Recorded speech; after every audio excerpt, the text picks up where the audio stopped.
ओम शांति।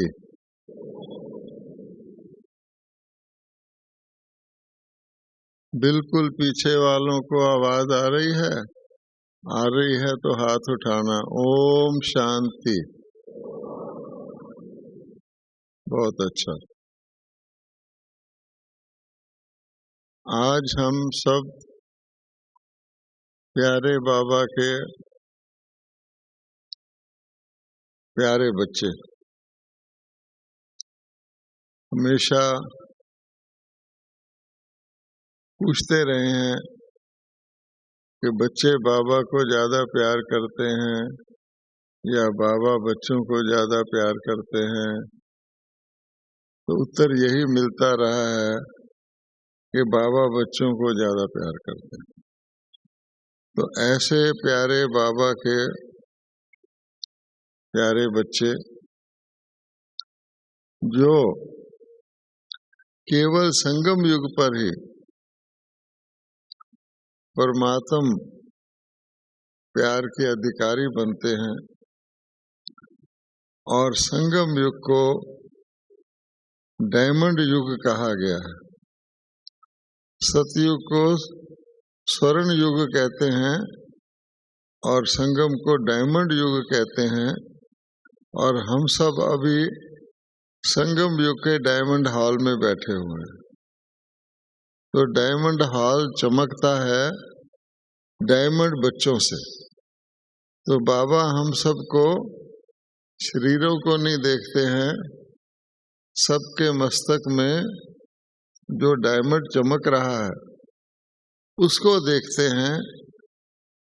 और बच्चों को भी कहते हैं आप भी एक दूसरे के डायमंड को ही देखो और आंखों के द्वारा भी रूहानी चमक जो उस डायमंड की होती है वो प्रकट होती है। तो एक दूसरे को आंखों के द्वारा भी हम रूहानी दृष्टि से ही देखते हैं। तो ऐसे डायमंड हॉल में, डायमंड युग में आज के दिन अनेक बार पहले भी और आज भी और आगे भी अनेक बार बैठने वाले बाबा के पद्मा पद्म भाग्यशाली बच्चों को क्या हो, आज के दिन की बहुत बहुत बहुत मुबारक हो, मुबारक हो, बधाई हो, बधाई हो। बाकी बाबा कहते हैं टॉपिक वॉपिक तो रखे जाते हैं, हमारी स्थिति टॉप की होनी चाहिए, है ना। तो टॉप की स्थिति में हर टॉपिक जो है वो हमें और भी ज्यादा टॉप की स्मृति और समर्थी दिलाता है। तो आज जो विषय रखा गया है उसका मुख्य शब्द है एक। एक ये बहुत इम्पोर्टेंट शब्द है। अगर हम एक का पाठ पढ़ लें तो सारे पाठ उसमें आ जाते हैं। एक रस हैं जी, सदा एक रस। आगे क्या है मुझे तो भूल गया। अचल अडोल है, वो भी आ से शुरू होता है। तो एक रस अचल अडोल अवस्था वो भी आ से शुरू होता है। कैसे हम सदा रखें, सदा शब्द पहले है। तो इसके लिए पहले हम देखते हैं कि सतयुग में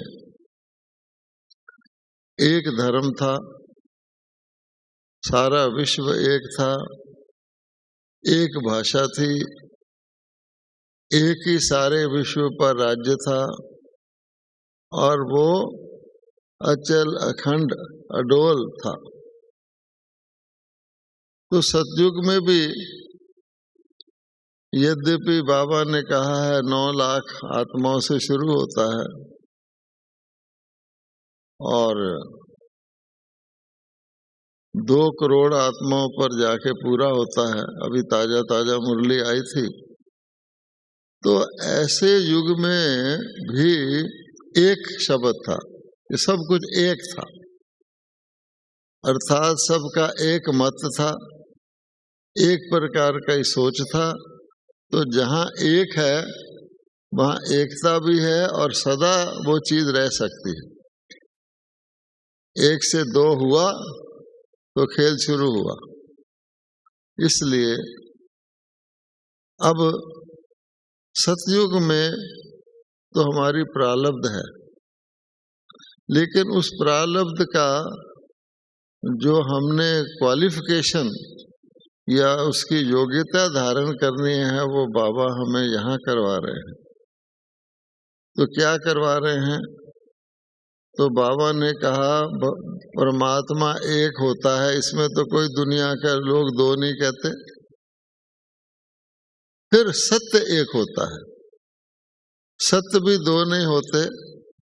कल आपने मुरली सुनी होगी क्या, ये सत्य परमात्मा ही है, और परमात्मा एक है तो सत्य भी एक है। और कल की मुरली में तो ये था कि सत्संग भी एक ही होता है, जिसको सत्संग कहते हैं वो, क्योंकि सत्य परमात्मा ही कराता है। तो हमको भी एक जो बाबा ने हमको सत्य बताया है कि तुम आत्मा हो, तो हमारी कहानी आत्मा से शुरू होती है कि हम सब आत्माएं सत्य हैं, और हर आत्मा शाश्वत है। वो कभी समाप्त नहीं होती, कभी शुरू नहीं होती, अनादि है, अविनाशी है। ये बाबा ने हमको पहला ज्ञान दिया है। अब अगर आपने एक रस रहना है, एक रस से शुरू कर लेते हैं, तो आपको क्या करना पड़ेगा? बहुत आसान बात है, अपने को आत्मा मानना पड़ेगा, क्योंकि आत्मा के रूप में आप एक रस है। आप देख लो, आत्मा का साइज नहीं बदलता,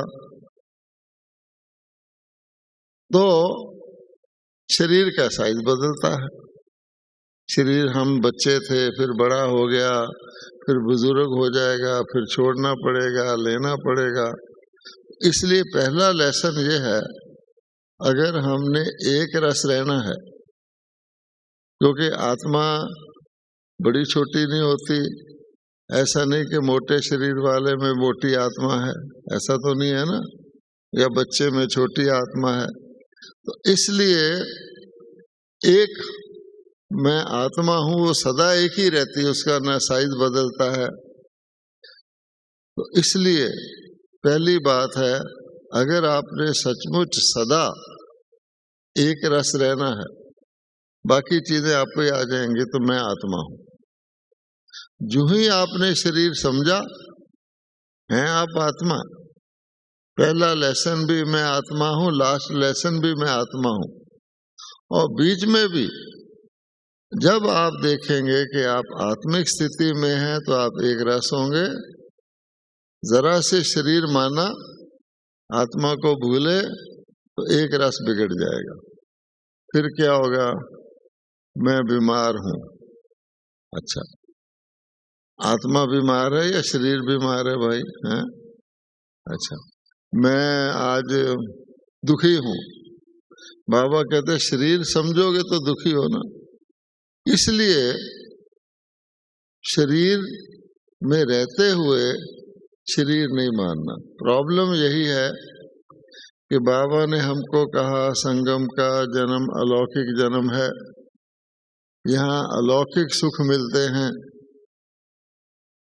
आत्मा भी अलौकिक होती है, इस समय ब्राह्मण बनती है, लेकिन जो साथ शरीर जुड़ा हुआ ये लौकिक है।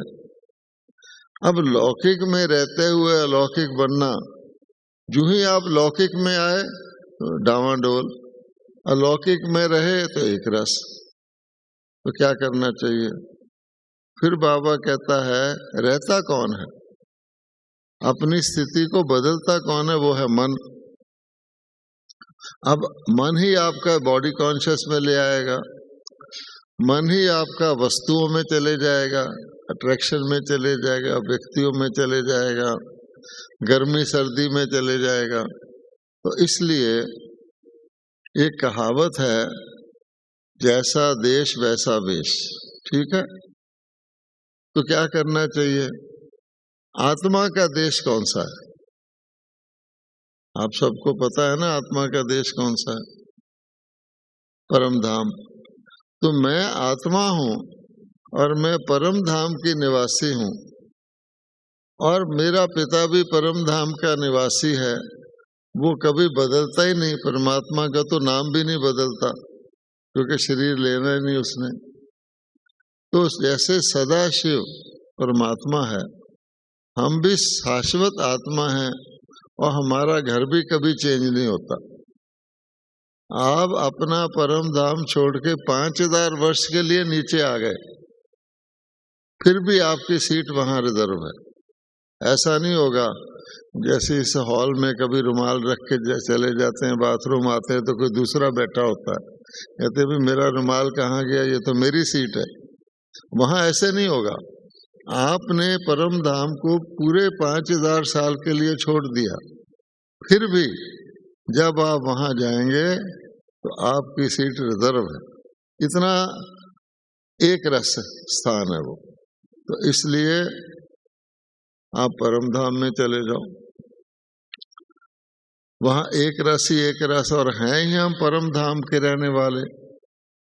तो जैसे बाबा शरीर में आते हैं, लेकिन बाबा को कभी नहीं लगता कि मैं इस दुनिया का रहने वाला हूं, और लौकिक परम पिता हैं।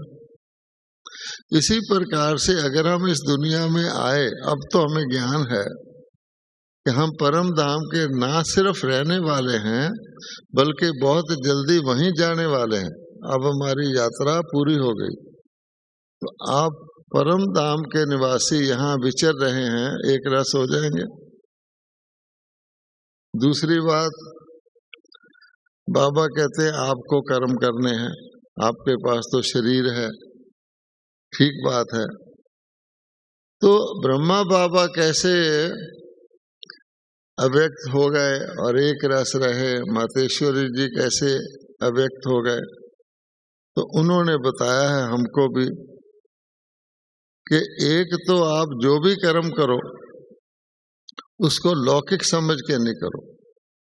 हमारा अब जन्म हो गया अलौकिक, चाहे हम सेंटर में रहते हैं, सेंटर में भी जो कर्म करते हैं वो तो लगता ही है बाबा का आश्रम है, बाबा का सेंटर है, भोजन भी बना रहे हैं तो बाबा के यज्ञ में बना रहे हैं, कोई आता है उसको रिसीव करते हैं वो भी बाबा के यज्ञ में है। इसी प्रकार से बाबा कहता है आप घर गृहस्थ में रहते हो, बिजनेस करते हो, नौकरी करते हो, वहां भी अगर आप ये कहेंगे, बाबा ने कह रखा है कि मैं ट्रस्टी हूँ और मैं लौकिक में भी जो हूँ अपने हिसाब किताब चुकतू कर रहा हूँ, पर मैं न्यारा हो रहा हूँ, तो वहां भी आप ऐसे ही कर सकते हैं। ये बाबा के बच्चे हैं, बाबा ने हिसाब किताब चुकतू कराया है, बाबा का बिजनेस है, उसमें फिर हानि लाभ में ना आए, हाय मेरे बिजनेस में घाटा पड़ गया, प्रॉफिट हो गया तो खुश हो गए, अरे वाह, मुस्कुराने लग गए, थोड़ा कुछ डाउन हो गया तो उदास हो गए। नौकरी में भी ऐसे ही होता है, किसी की तनख्वाह बढ़नी होती है, नहीं बढ़ती, उदास हो गए, ज्यादा बढ़ गई, खुश हो गए, तो फिर एक रस नहीं रहेंगे। तो आजकल बाबा क्या कहते हैं, कर्मातीत, कि कर्म तो करें लेकिन उसके अंदर हानि लाभ से ऊपर रहे। तो ब्राह्मण जीवन की सफलता क्या कही जाती है? ये नहीं कि फायदा है तो सफलता है, किसी ने सम्मान दे दिया तो सफलता है, कहीं लाभ हो गया सफलता है, विजय हो गई सफलता है, नहीं। आप सबको पता है ब्राह्मण जीवन की सफलता क्या है, फिर से नोट कर लीजिए, सबको पता है। वैसे ब्राह्मण जीवन की सफलता है हानि लाभ, आगे तो आप बोल सकते हैं ना, हानि लाभ, जय पराजय, मान अपमान, उस्तत निंदा में समान। उसको कहते हैं सफलता। अगर आप उस स्थिति में खुश हो गए, निंदा में उदास हो गए, सफलता नहीं है, क्योंकि एक रस नहीं रहे। तो इसलिए एक रस का तरीका यही है कि मैं आत्मा साखी होकर शरीर के द्वारा कर्म कर रहा हूं। गीता में भी, आज की गीता में भी लिखा हुआ है कि हे अर्जुन, तेरा कर्म करने का अधिकार है, फल की तरफ पर तेरा अधिकार नहीं है, फल आप ही आएगा। अगर आप फल देख के कर्म करोगे, जैसे आजकल के भ्रष्टाचारी लोग करते हैं, तुम्हारा काम कर दूंगा, मुझे क्या मिलेगा, है जी, तो वो हो गया फल देख के कर्म करना। नहीं, अच्छा कर्म करोगे आप ही अच्छा फल मिलेगा, आपको देखने की जरूरत नहीं है। इसलिए एक तो ये है कि मैं आत्मा इस अंतिम शरीर के द्वारा अपने हिसाब किताब चुकतू कर रहा हूं और अपना भाग्य बना रहा हूं सेवा करके, लेकिन इसमें उस्तत निंदा हानि लाभ की तरह मुझे अप डाउन नहीं होना। अच्छा, दूसरी बात बाबा कहता है, इस तरीका इसका कि सब कुछ मेरे हवाले कर दो। बाबा, मैं तो तेरा हूं ही, हम कहते हैं मैं तेरा, मेरा शरीर भी तेरा, शरीर को बीमारी हो गई, कुछ हो गई, तेरा है, तूने संभालना, तेरी नैया में हम बैठे हैं। बाबा ने कल ही मुरली में कहा है कि अगर तारने वाला भगवान है, एक ही तारने वाला है, तो डुबोने वाले भी तो होंगे कि नहीं होंगे। वो डुबोने वाला नहीं कहा, वाले, अर्थात आपको अन्य किसी भी चीज में गए तो फिर वो एक रस नहीं रहेगा, और वो क्या होता है, मेरा। जो ही हमने मेरा बाबा की बजाय मेरा कहा, एक रुमाल को भी कह दो मेरा है, तो फिर आप कर्मातीत नहीं हो सकते, एक रस नहीं हो सकते। क्यों? आपका रुमाल गुम हो गया, मेरा रुमाल कहाँ है, हालांकि 2 पैसे की चीज है, यही तो मैंने रखा था। आप कुर्सी के नीचे देख रहे हैं, टेबल के नीचे देख रहे हैं, उस वक्त आपकी एक रस अवस्था तो नहीं है ना। इसलिए एक रस अवस्था में रह के भले देखो। तो इसलिए एक तो मेरा करना, तेरे को मेरा करना, ये आपको एक रस नहीं रहने देगा। अच्छा, दूसरी बात बाबा कहते हैं सच्चाई। परमात्मा सत्य है, परमात्मा एक है, सत्य एक है, और हम उसके सत्य बच्चे हैं। पहला सत्य है कि मैं आत्मा हूं, तो सच्चाई जो है ये जड़ है ज्ञान की। तो बाबा ने कहा है सच्चाई मैंने क्या होता है कि जो आपके अंदर है वही आपके बाहर हो, आपको सोचना ना पड़े, छुपाना ना पड़े। मान लो आप किसी दिन क्लास में लेट हो गए, किसी ने पूछा भी लेट क्यों हो गए, तो सीधा बताने की बजाय कि मैं लेट हो गया, ये हो गया था, वो हो गया था आज, तो बाबा कहते झूठ हो गया ना थोड़ा सा भी। तो थोड़ा सा झूठ मैंने सत्य नहीं है। तो एक तो सच्चाई, दूसरे सादगी। ज्ञान में बीके बन के अगर हमारे स्वभाव में सादगी नहीं है, सादगी का क्या मतलब होता है कि सोचना नहीं है। देवता हमेशा भोले कहे जाते हैं, देवता सादा कहे जाते हैं। आज भी कोई व्यक्ति भोला भाला होता है तो कहते हैं ये तो जैसे देवता है। तो सोचने का मतलब क्या हुआ, वो फायदा नुकसान सोच रहा है। ठहरो मैं तुम्हें सोच के बताता हूं। तो बाबा कहता है देवता भी नहीं सोचते, तो आपको भी नहीं सोचना। सोचने का क्या मतलब है कि हमने अपनी नैया परमात्मा के हवाले पूरी नहीं की हुई है। बीच बीच में मन मौजी, मन मत चलाते हैं, तो ये खतरनाक सीन है। तो अगर आपको सदा एक रस रहना है तो सोचना बंद करना है। हमें क्या जरूरत है सोचने की, परमात्मा ने हमारा सारा प्लान बना के रखा हुआ है। हमारी सारी बागडोर बाबा के हाथ में है। ऊपर से वो हर वक्त हमारा कंट्रोल करता रहता है। हम गलती भी करने लगे तो बुद्धि को टच करता है। लेकिन अगर हम अपनी बुद्धि को खाली नहीं रखेंगे तो टच कहाँ करेगा। आपने फोन एंगेज किया हुआ है, इम्पोर्टेंट भी कोई फोन कर रहा होगा तो आपका एंगेज है। इसलिए बाबा कहते हैं सोचोगे तो आपकी बुद्धि बिजी हो जाएगी, आपको टचिंग और कैचिंग पावर नहीं रहेगी। तो हल्के रहना है। बाबा ने हमारा प्लान बनाया हुआ है, नैया उसके हवाले है। यहाँ तक बाबा ने कहा है कि जिस दिन किसी को दाल रोटी भी नहीं मिलेगी, लाख रुपया भी देगा, मैं तुमको दाल रोटी खिलाऊंगा। इससे ज्यादा क्या हो सकता है। हमारा रोग शोक बीमारी सब चीज बाबा ने इंश्योर कर रखी है। अब भगवान से बड़ा तो कोई सिक्योरिटी देने वाला भी नहीं, उसके हम बच्चे हैं। फिर हम बीच में अगर अपनी मन मत चलाते हैं तो प्रॉब्लम है। नंबर 1 तो एक हो गई सच्चाई, एक हो गई सादगी। अब तीसरी बात क्या है। तीसरी बात बाबा ने बताई हुई कि शुभ शुभ आप अच्छी तरह नहा धो के आए, कोई आपके ऊपर मैला कीचड़ डाल दे तो आपको अच्छा नहीं लगेगा। बाबा रोज हमको मुरली सुना के, रोज योग में बिठा के हमारी सफाई करता है आत्मा की।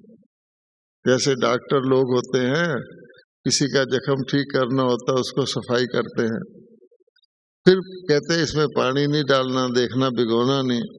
तो हम सारी सफाई करा के फिर अगर हम दूसरे को देखकर उसका अवगुण धारण कर ले तो क्या होगा। मैंने अब बाबा ने मुझे साफ किया, मेरा लक्ष्य भी साफ होने का है। सतयुग सफाई की दुनिया है, सच्चाई की दुनिया है।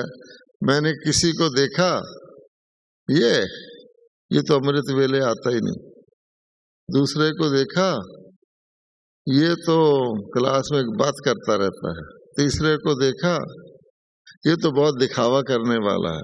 यानी हर एक का आपने अगर एक एक अवगुण भी ले लिया तो आपका सफाई तो अंदर से गई।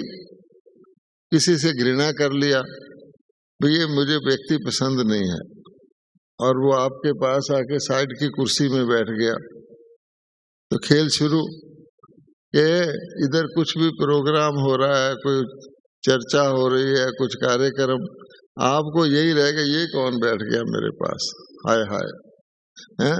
तो सारा टाइम आपका ध्यान उधर चले जाएगा। ऐसे योग लगाने वक्त मन में आके बैठ जाए, किसी से आप घृणा कर रहे हैं वो सामने आ जाएगा तो आपका योग का टाइम भी बीत जाएगा।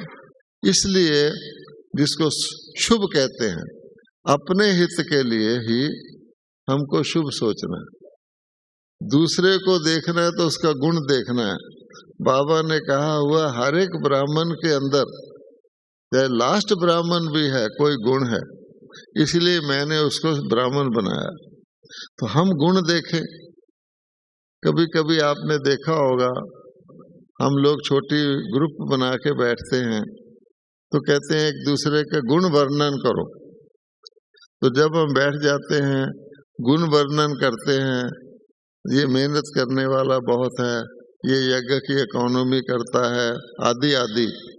तो गुण वर्णन करने में सारे खुश हो जाते हैं, अच्छा मेरे में इतने गुण हैं। और अगर कहो एक दूसरे के अवगुण वर्णन करो तो और ही ज्यादा गड़बड़ हो जाएगी।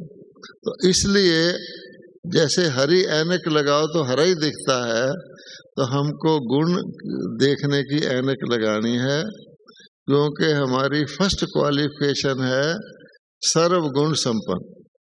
आप देख लो, तो अगर आपने एक रस रहना है तो गुण ग्रही की धारणा या शुभ सोचने की, अच्छा कुछ का गलत भी हो रहा है आपको दिख रहा है, या तेरा भी भला हो। भक्ति में हम क्या करते हैं, प्राणियों का भला हो, सबका भला हो, तो वो अब हमें प्रैक्टिकल करना है। एक और बात है, बिजी रहना है। बिजी रहना है किसमें? बाबा कहते हैं खाली मन में व्यर्थ संकल्प आएंगे, फालतू संकल्प आएंगे, पीछे के संकल्प आएंगे, आगे के संकल्प आएंगे, जिसका कोई मतलब नहीं। साधारण संकल्प आएंगे, वो भी नहीं चाहिए। तो खाली मन नहीं रखना, सदा बिजी रहो। लेकिन किसमें बिजी रहो? तो बाबा ने कहा है आपको तो बिजी रहने के लिए बहुत स्थान है। आप परम धाम जा सकते हैं, जितना बड़ा परम धाम है, वहाँ क्या होता है, क्या अनुभव होता है, आत्माएं कैसे रहती हैं, कैसे देखो परम धाम शांति का है। जिस आत्मा का टाइम आता है वो वहाँ से निकल करके धरती पर आ जाती है। कैसे होता है? क्या उसके माता पिता ऊपर से आवाहन करते हैं कि आ जाओ? जैसे बाबा कहता है कि बच्चे सोचते हैं हमने बाबा को याद किया तो आ गया, ऐसा नहीं है।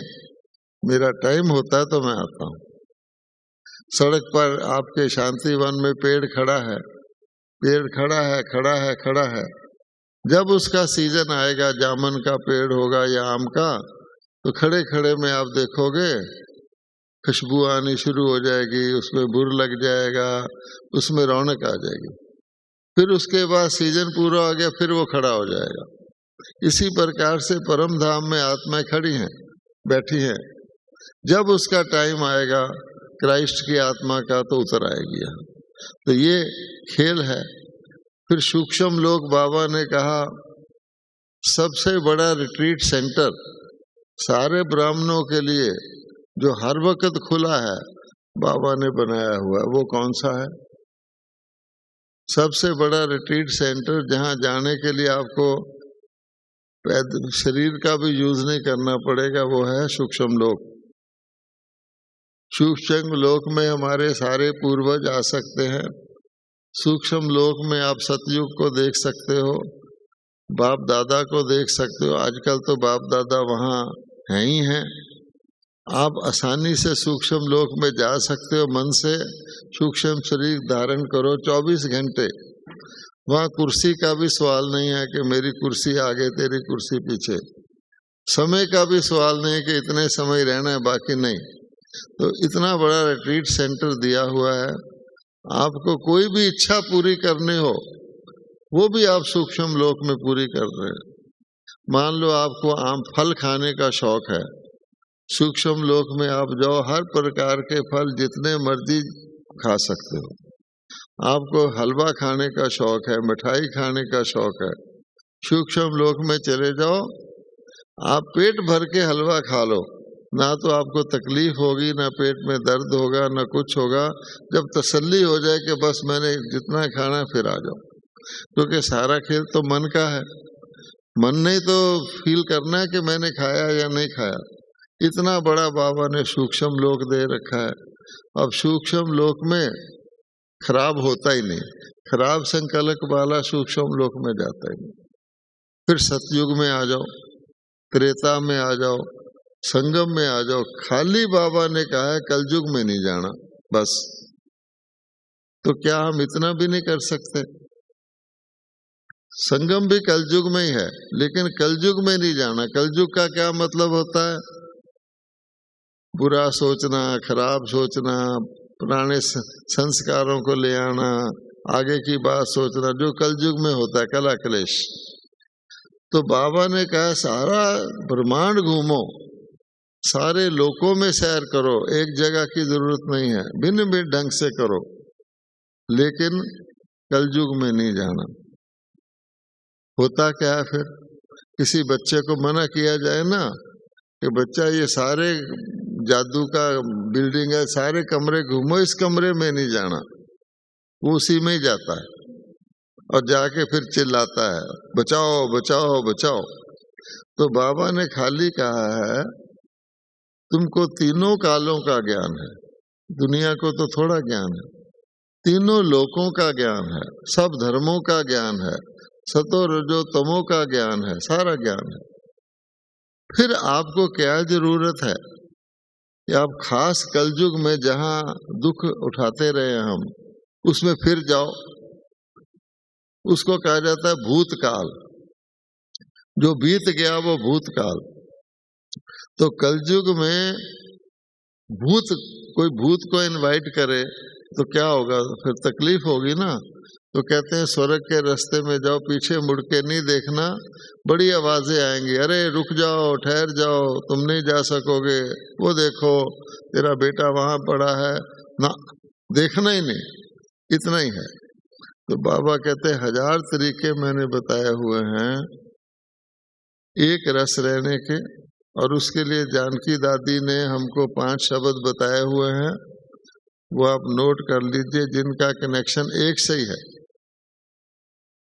पहला है एक नामी, अर्थात एक का ही नाम, एक नाम तेरा ही सच्चा है, बाकी सब झूठी माया है। शिव बाबा एक है, वो हमारा सब कुछ है। एक नामी शिव बाबा के सिवाय इधर उधर देखना ही नहीं, जो आप में वैरायटी आए। फिर एकाग्र। अब एकाग्र का क्या मतलब होता है? हम सोचते हैं योग में बैठना है भट्टी में तो एकाग्र होके बैठो, नहीं। एकाग्र का मतलब ये है, वो तब होगा अगर आप खाली उस वक्त बैठोगे तो आपका मन नहीं टिकेगा। मुरली के वक्त आएगा योग, बड़ा अच्छा है, योग के वक्त ज्ञान की पॉइंटें आ जाएंगी ना। एकाग्र तब होगा जैसे सतयुग में होता है। सतयुग में क्या होता है? आपको एकाग्र होने की, मेडिटेशन करने की आवश्यकता नहीं है, लेकिन नेचुरली एकाग्र होता है। वो कैसे होता है? हर चीज सतयुग में ठीक स्थान पर, ठीक समय पर, ठीक विधि से होती है। इसको कहते हैं एकाग्र। मान लो किसी को बहुत अच्छा गीत गाना आता है, लेकिन रात के 12 बजे उठ के वो गीत गाना शुरू कर दे, फिर तो टाइम गलत हो गया ना गीत गाने का। ऐसे ही कहीं खुशी का मौका है, वो मुंह लटका के बैठ जाए, अच्छा थोड़ी लगेगा। तो जैसा, जिसको कहते हैं मोल्डिंग पावर, जैसा देश वैसा वेश। तो सतयुग में क्या होता है? हर चीज ठीक स्थान पर, ठीक समय पर, ठीक विधि से होती है। इसको कहते हैं सतयुग। वहां भी आप बोलते हैं, लेकिन जितना बोलना है उतना ही बोलते हैं, ना कम ना ज्यादा। वहां भी आप सुनते हैं, उतना ही सुनते हैं जितना सुनना होता, ना कम ना ज्यादा। कलयुग में क्या होता है? इसका उल्टा। बोलते यहाँ भी हैं, सोते यहाँ भी हैं, जागते यहाँ भी हैं, खाते, लेकिन क्या होगा? कहा जाता है कलयुग में आज किसी को भी कभी भी कुछ भी हो सकता है। बताओ, कोई मर्यादा नहीं है। मनुष्य के मन की मर्यादा नहीं है। जब सोना है उस वक्त वो जाग रहा है, जब जागना है उस वक्त वो सो रहा है, जब भोजन कर रहा है तो कहीं और ध्यान है। तो इसलिए डिले कर देगा, आपको पहले टाइम वेस्ट कर लेगा, फिर जल्दी करेगा। इसको कहते हैं कलयुग। तो एकाग्र मीन्स सिंपल। अगर आपने एकाग्र होना है कि जब आप मुरली सुन रहे हैं तो मुरली की तरफ ध्यान हो, जब आप क्लास कर रहे हैं तो क्लास की तरफ ध्यान हो, जब आप भोजन कर रहे हैं तो भोजन की तरफ ध्यान हो, जब आप चल रहे हैं तो चलने की तरफ ध्यान हो। यानी जिस समय जो करना है उसको उतना, उसी को करें और उतना ही करें। फिर आपका योग के वक्त भी एकाग्र हो जाएंगे। इसको कहते हैं एकाग्रता। ना आपका एक्सीडेंट होगा, ना आप फिसलेंगे, ना आप गिरेंगे, ना आपका मन भटकेगा, ना आप थकेंगे। अच्छा, फिर एकांत। अब एकांत का मतलब ये नहीं है कि हम गुफा में जाके बैठ जाएं। आप देखेंगे एकांत कब करते हैं आप?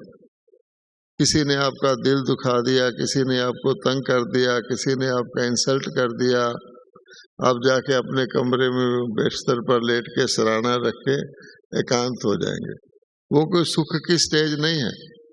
एकांत का मतलब होता है सारे संगठन में रहते हुए आप एकांत हैं। यहाँ तो किसी के कमरे में किसी को एक्स्ट्रा डाल दो ना, तो बस नींद खराब, लो जी एक और बंदा डाल दिया है। अच्छा, अपने फ्रेंड होंगे तो उसको खुद कह देंगे आजा, कोई बात नहीं है, हम एडजस्ट कर लेंगे। लेकिन डाल दिया तो दिक्कत है। मैं आपको अपनी घटना सुना देता हूँ। बहुत वर्ष पहले हम मधुबन आते थे। उन दिनों आपको पता है शीशे के थर्मोस होते थे जो टूट जाते हैं। तो मुझे एक कमरा दिया जाता था, उसमें 2 होते थे, और मेरे किनारे पर एक टेबल होता था जहाँ वो मैं थर्मोस रखता था। फिक्स था सदा, कभी थर्मोस नहीं टूटा, रात को भी नहीं टूटा, दूर रहता था। एक दिन क्या हुआ, किसी ने मुझको कह दिया कि तो आपके कमरे में ना दादी जी एक और बेड डलवाने वाली है, एक और व्यक्ति रखने वाली, ऐसे सुना दिया। अच्छा, शाम को दादी जी कमरों में आते थे, भाई कैसे हो, आए रात को। इससे पहले कि दादी जी कुछ कहे, मैंने कहा देखो ना दादी, यहाँ जगह है क्या तीसरे बेड की, है कैसे आएगा कोई। दादी मुस्कुराती रही, उसको पता भी नहीं। दादी ने पूछा अच्छा सब ठीक है, चलिए। रात को 12 बजे धड़ाम से आवाज आई और मेरा थर्मस टूट गया। मैंने सोचा कि मैं तो यहाँ अनेक बार थर्मोस रखता हूँ, कभी नहीं टूटा, ये कैसे टूट गया। फिर मुझे ख्याल आया कि जो मैंने दादी जी को बोला था, उन्होंने तो मुझे कहा भी नहीं कि इसमें तीसरा व्यक्ति कोई डालना है। उसका प्रभाव मेरे मन पर पड़ गया और मेरा मन डिस्टर्ब हो गया, और सोते समय वो हिलने के कारण से थर्मस टूट गया। ये छोटी बात है, लेकिन फैक्ट यही है कि हम डिस्टर्ब होते हैं। अब ये समझ लो, जो डिस्टर्ब होगा वो डिस्टर्ब करेगा, जो दुखी होगा वो दुखी ही करेगा, है ना। अभी भी मुरली आई थी, जो तंग होगा वो तंग करेगा। तो इसलिए हमको ये देखना है कि ना तो हम तंग हों, बल्कि हम खुश होंगे तो दूसरा भी खुश रहेगा। ये सारा मन का खेल है। इसलिए एकांत का मतलब क्या है कि एक के अंत को पाना, यानी परमात्मा ने हमको जो अथाह ज्ञान दिया है उसके सार में समझ करके उसके रस में टिकना। तो फिर आपको, यानी किसी व्यक्ति के अंदर एक ही चीज लगन होगी ना, तो उसको दुनिया ही नहीं पता लगेगी। मान लो कोई कहता है जल्दी से जाओ डिस्पेंसरी में जाओ, वो व्यक्ति उसको चोट लग गई आपके पार्टी वाले को, जल्दी आओ। तो जब आप जाते हैं डिस्पेंसरी तक, चाहे कहीं से भी जाएं, इधर उधर क्या हो रहा है आप नहीं देखते। मुझे तो वहां जाना है, क्योंकि आपका ध्यान ही उधर है। इसी प्रकार से किसी चीज का लगन होगा तो आपको कोई चीज नहीं दिखेगी, इधर उधर कुछ नहीं दिखेगा। कोई जा खड़ा होगा, उसको धक्का मार के भी आप कहेंगे मैंने तो वहां जाना है। टेररिस्ट को भी बम फेंकना होता है तो कितना एकाग्र होता है, इधर उधर नहीं देखता, वो सीधा जाता है। तो बाबा कहते हैं जिसको कहते हैं लगन की अगन। तो लगन भी एक ऐसी चीज है जो व्यक्ति को दीन दुनिया भुला देती है। तब भगवान कहता है एकांत का क्या मतलब है। अब आपको भीड़ भाड़ से मतलब ही नहीं, हमको तो अपने मतलब से मतलब है। इसलिए एक संगठन में रहते हुए अपने लक्ष्य को रखना, पर चिंतन नहीं करना, पर दर्शन नहीं करना, दूसरा क्या कर रहा है उसको नहीं देखना, अपने उसमें रहना, इसको कहते हैं एकांत। फिर एक रस, जब हम ये करेंगे तो हमको ये एक रस का क्या मतलब है। कभी कभी तो हम खुश होते हैं, कभी कभी तो हमें हर अनुभूति होती है, ऐसा नहीं है कि नहीं होती। एक रस मैंने सदा, जो सुबह हो वही दोपहर को, वही शाम को हो। अब टीचर हैं, स्टूडेंट आता है, एक दिन आता है तो उसको अच्छी तरह समझाते हैं, अच्छी तरह 1 घंटा लगा के भी समझाते हैं। अब दूसरे दिन वो आता है, बे टाइम आ जाता है, आपके सोने का टाइम है, वो आ जाता है। तो पहले आपके मन में तो लो अब आ गया, तो हो गया काम साफ। फिर आप उसको जल्दी जल्दी भुगताते हैं, तो उसको फील होगा कि नहीं कल तो मेरे साथ बड़े प्यार से बोल रहे थे, आज मुझे जल्दी जल्दी निपटा रहे हैं, तो एक रस नहीं हुआ। ऐसे मंदिर की मूर्ति है, वो खड़ी है, जैसे मुस्कुरा रही है, सुबह जाओ शाम जाओ दोपहर जाओ वैसे ही मुस्कुरा रही है, तो लोग मूर्ति के आगे झुक जाएंगे, हमको कहेंगे अरे कल तो ये ऐसे थे आज ऐसे। तो एक रस अपने लिए भी ठीक है। अगर हम एक रस नहीं रहेंगे तो डामाडोल होते रहेंगे, कभी खुश कभी ना खुश, जिसको बाबा कहता है त्रेता युग वाले, युद्ध करते रहेंगे। कोई तकलीफ आ गई फिर उसको ज्ञान से योग से उसको सेट करेंगे, अब सेट हो फिर सेट हो, ये नहीं। इसके लिए फिर वो कहते हैं इकोनॉमी, लास्ट वर्ड है इकोनॉमी, अर्थात हर चीज में हम अगर बचत करेंगे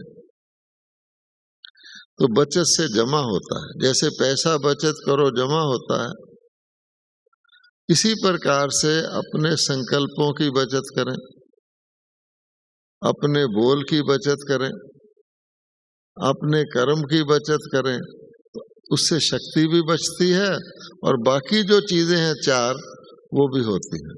तो इसलिए एक नामी, एकाग्र, एकांत, एक रस और इकोनॉमी, ये 5 शब्द दादी जानकी जी ने बताया हुआ है और ये हमारे बड़े काम के हैं। तो इसलिए 1000 तरीके हैं अपने आप को सेट करने के, लेकिन एक इसमें मेन है, पर दर्शन नहीं करना, दूसरे का नहीं सोचना, अपना सोचना है। क्योंकि हम दूसरे का सोचते रहेंगे अपना कुछ नहीं होगा।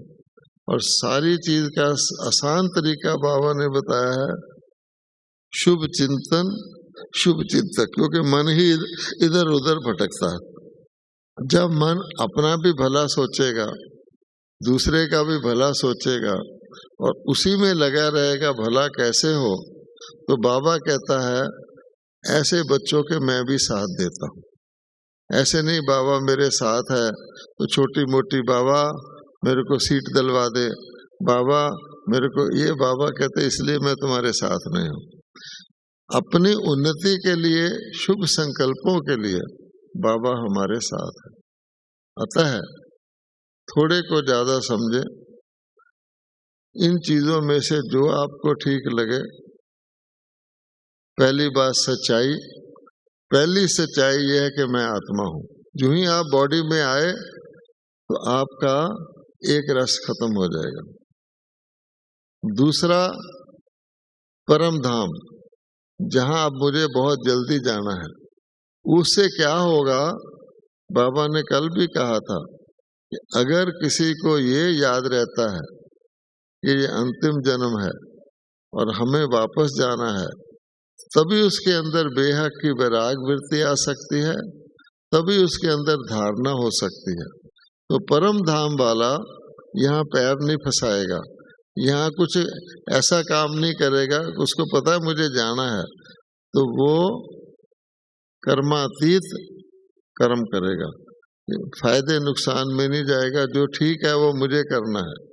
फिर उसको भय भी नहीं होगा, इसको मैं कह दूं तो फिर ये बुरा ना मान जाए, फिर क्या होगा, मेरा नाम नहीं लेना, ऐसे हो रहा है। तो बाबा कहता है क्यों, सच है तो तुम्हारा नाम लो। लास्ट बात यह है, सच की नाव डोलती है डूबती नहीं। ये याद रखिए कि सच की नाव डोलेगी जरूर। जब नाव डोलती है ना, तो कई सोचते हैं कि सच को छोड़कर झूठ में चले जाओ, उसकी नाव डोल नहीं रही ना, वो डूब जाएगी। तो इसलिए डोलने से नहीं घबराना है, डामाडोल होगी लेकिन पक्का है कि डूबेगी नहीं, क्योंकि बाबा टेस्ट भी लेता है। अगर आप सोचो कि सच ही सच, झूठ के और सच एक ही दाव में चलने लग जाएं, तो क्या होगा।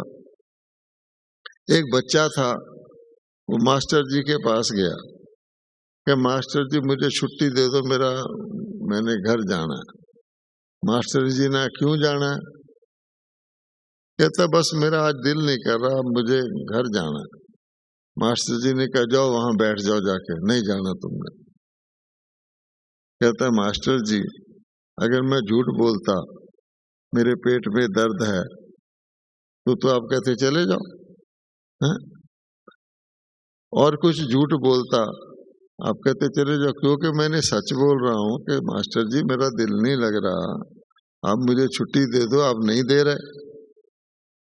तो मास्टर जी बोले, देखो सच की कीमत भी देनी पड़ती है, ऐसे नहीं सच और झूठ एक ही भाव बिकने लग जाए तो लोग सारे ही सच बोलना शुरू कर दें।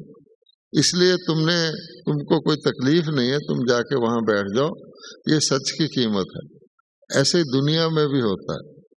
लोग क्या करते हैं, देखो ये झूठ बोल रहा है, इसने 3 मंजिल का मकान बना लिया, मेरे पास देने को किराया भी नहीं है, मैं सच बोलता हूँ, मैं सच बोला, मुझे थाने में ले गए पकड़कर, बोल क्या है, इसने झूठ बोला, मैंने कुछ नहीं देखा, इसको जाने दिया। तो ये एक बड़ा धोखा है, क्योंकि झूठ की दुनिया में बाबा ने कल भी कहा था, झूठी माया, झूठी काया, झूठा सब संसार। ये हमको पक्का नोट रखना है कि झूठ की दुनिया है, इसके चकाचौंध में नहीं आना, क्योंकि ये झूठ की दुनिया इसी तरह फंसाती है। सच जो होता है वो सफल होता है, विजय उसकी होती है, लेकिन थोड़ा टेस्ट लेने के बाद होती है। तो आज दुनिया यही कर रही है, झूठ बोल दो बस, कोई पूछेगा ही नहीं, रॉन्ग रास्ते चले जाओ, लाल बत्ती है उसमें से क्रॉस कर जाओ। लेकिन आखिर क्या होता है कि 100 दिन क्या कहते हैं चोर के और 1 दिन साध का। आखिर व्यक्ति पछताता है कि अगर मैं लाल बत्ती क्रॉस नहीं करता होता तो आज मेरा एक्सीडेंट नहीं होता, लेकिन 90 बारी तो पास हो जाएगा। तो झूठ इसी तरह फंसाता है। तो आपको ये ध्यान रखना है कि हम ब्राह्मण हैं, सतयुग की स्थापना हो रही है, हमें किसी भी हालत में सच को नहीं छोड़ना, और उसका बाबा ने बताया हुआ अंदर बाहर एक। अगर किसी जगह भी आपको छुपाना पड़ता है, मान लो आप बादाम खा रहे हैं, अच्छा दरवाजा बंद करके कुंडा लगा के बादाम खा रहे हैं कि कोई देख ना ले मैं बादाम खा रहा हूं, है? तो आपको सोचना चाहिए कि अगर मैंने बादाम खाने तो कुंडा खोल के खाऊं, कोई कहता है तो ठीक है मैं खा रहा हूं। अगर ये लग रहा है कि किसी को पता ना लग जाए मैं बादाम खा रहा हूं, तो उस बादाम की ताकत का कोई फायदा नहीं, क्योंकि आपका बुद्धि चल रही है उसमें। इसी प्रकार से 100 चीजें आएंगी। ट्रेन में जा रहे हैं, ट्रेन में भोजन सब अपने साथ ले जाते हैं, तो कोई दूसरे सेंटर का भी कोई व्यक्ति आके आपके डब्बे में बैठ जाता है, वो सो रहा है, आप सोचते हैं इसके सोते सोते ही भोजन खा लो, कहीं जाग गया तो उसको देना पड़ जाएगा, हो सकता है ना। अच्छा, इसी प्रकार से अनेक चीजें हैं। तो यहाँ भी आप देखेंगे, यहाँ संगठन में आए हैं, पर जाके देखेंगे तो अपने अपने ग्रुप से साथी मिल रहे हैं, खाना भी इकट्ठे वहीं खा रहे हैं, खड़े भी वहीं हैं, घूमने भी जाएंगे तो इकट्ठे। तो आपको फायदा, क्योंकि हम समझते हैं दूसरा ना, वो तो दूसरा है, वो आ जाएगा तो ऐसे लगेगा पता नहीं कौन आ गया। तो बाबा कहते हैं, एक तरफ हम कहते हैं सारा ब्राह्मण परिवार है, बाबा के सभी बच्चे हैं, फिर ये क्यों? अच्छा स्नान करने जा रहे हैं, कोई दूसरा भी जा रहा है, तो जरा जल्दी से चले जाएं ताकि मैं एंटर हो जाऊं बाथरूम में, है वो बाहर रह जाए। तो बाबा कहता है इसमें आपको ज्यादा खुशी होगी, या मान लो आप उसको खुद कहते हैं अच्छा भाई तुम नहा लो, आपको 15 मिनट वेट भी करना पड़ गया, वो जो खुशी आपको होगी वो असली है। इसलिए इस झूठ की दुनिया में झूठ बड़ा अट्रैक्टिव लगता है, लेकिन सच सच ही होता है। झाड़ियां कहाँ उगती हैं? अगर आप अरब कंट्री में चले जाओ, वहाँ झाड़ियां ही झाड़ियां, कांटेदार फटाफट उगेंगे। अगर आपको गुलाब उगाना पड़ेगा वहाँ, तो बड़ी मेहनत करनी पड़ेगी, टेम्परेचर कंट्रोल करना पड़ेगा, एसी लगाना पड़ेगा, तब गुलाब लगेगा, क्योंकि दुनिया ही झाड़ियों की है। तो आज की दुनिया में आप देखेंगे दिखावा ही दिखावा है, नकली ही नकली है, असली को भी नकली कर रहे हैं। आगे असली फूल होते थे, फिर कागज के आ गए, अब नकली आ गए हैं। तो नकली फूल देना भी पसंद करते हैं, लेना भी कि घर जाके 6 महीने चलेंगे, ये हाल हो। कब्रों पर भी नकली फूल डाल रहे हैं। अब ना तो इसमें खुशबू है, ना इसमें कुछ फायदा है, किसको धोखा दे रहे हैं हम ये फूल लगा के।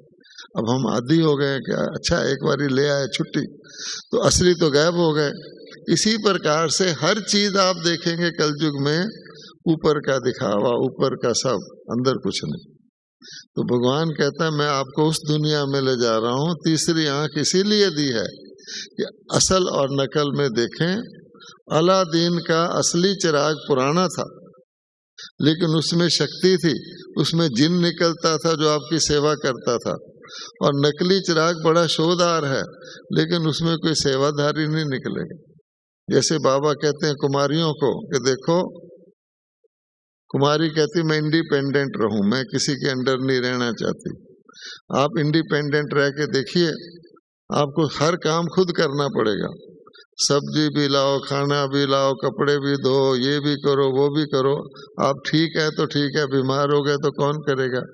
संगठन में आपको एक ही काम करना पड़ता है, जो ड्यूटी मिल जाए, बाकी सब कुछ आपको बना बनाया मिलता है। इंडिपेंडेंस असली किस में है, संगठन में है या उसमें है। लेकिन भय, इसलिए बाबा कहता है मेरे नियम, मेरी श्रीमत कल्याणकारी है। या तो आंख बंद करके श्रीमत को फॉलो करो, नहीं तो धोखा खा जाओगे। बीच में मन मौजी, मैंने मन मत लगाने वाला। ओम शांति।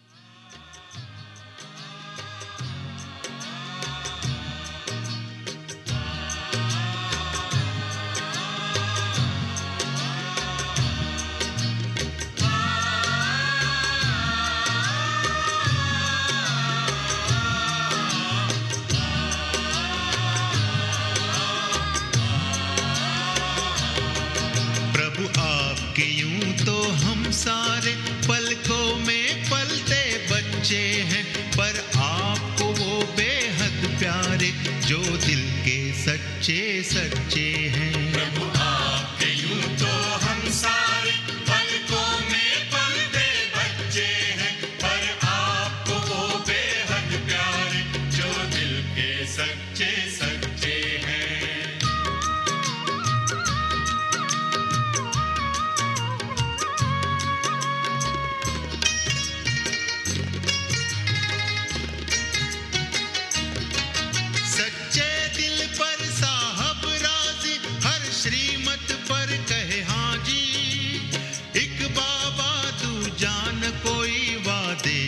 पक्के पक्के हैं। प्रभु आपके यूं तो हम सारे पलकों में पलते बच्चे हैं, पर आपको वो बेहद प्यारे जो दिल के सच्चे सच्चे हैं।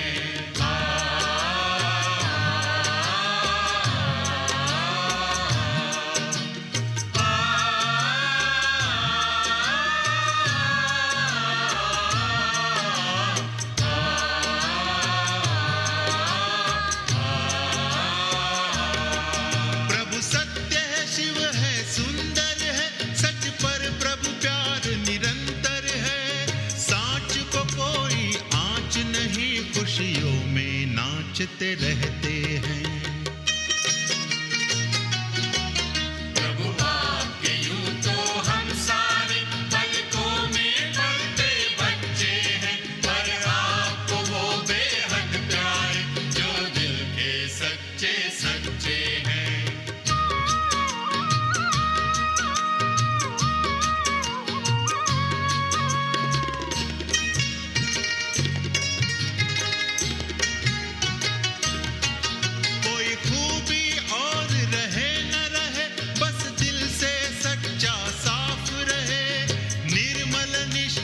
जीवन वाले प्रभु को लगते अच्छे हैं। प्रभु आपके यूं तो हम सारे पलकों में पलते बच्चे हैं, पर आपको वो बेहद प्यारे जो